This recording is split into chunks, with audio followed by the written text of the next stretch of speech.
I want to talk to you about Gary Epstein. But I'm an actor, so I have to talk about myself first. It's the law. But I can't really talk about myself without talking about Gary. In 1991, after a 20-year career on Broadway, I was going through a very public, very embarrassing substance abuse issue. My management dropped me, I was persona non grata, and I was blacklisted. I found myself at age 40 with no agent. You cannot be a 40-year-old actor with no agent. So I started working my way down the list of every agency in Manhattan, and every one of them slammed the door in my face. This went on for months until I finally sank down in my apartment and said, "Well, Ed, that's it. You're finished. You're washed up. You cannot go on." And the phone rang.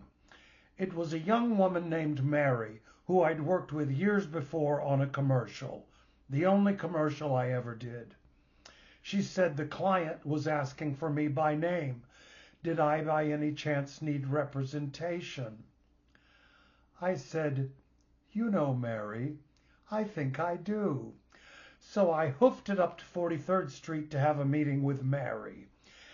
At the end of that meeting, she said, "So, would you like to meet Gary, the head of the agency?" I said, "You know, Mary, I think I would." So that's how I met Gary Epstein.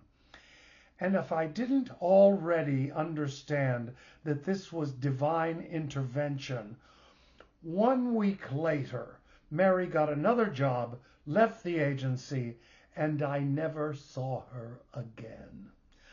But she had connected me with Gary Epstein, who set to work recreating my relationships with all the casting directors and all the people who work behind the scenes to make Broadway shows happen. Before I knew it, he'd gotten me a great big Broadway musical, and then he got me another one. And then he did something impossible.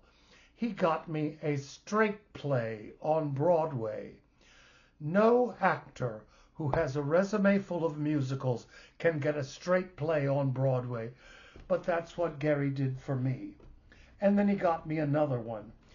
And when I was rehearsing Senator Carlin in the Broadway revival of The Best Man, Gary got me the standby for Charles Durning.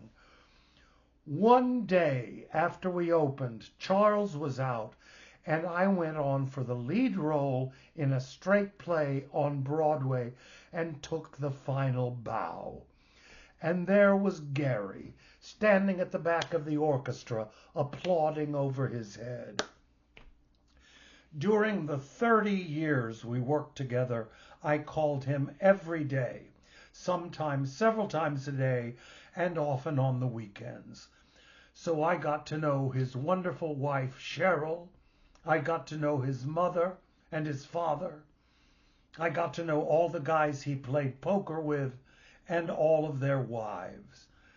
And Gary and Cheryl and I got to know every single Japanese restaurant on the Upper West Side of Manhattan. We all grew old together. When I was almost 70, I wrote a play about my drug addiction, and Gary helped me to get it produced off-Broadway, where it won the Drama Desk Award and was nominated for the Outer Circle Critics Award. And there was Gary, holding my hand through the whole thing. Shortly before he retired, Gary told me that up until me, he had regarded agenting as a 9-to-5 job, and it had never occurred to him that he could be friends with his clients, much less family.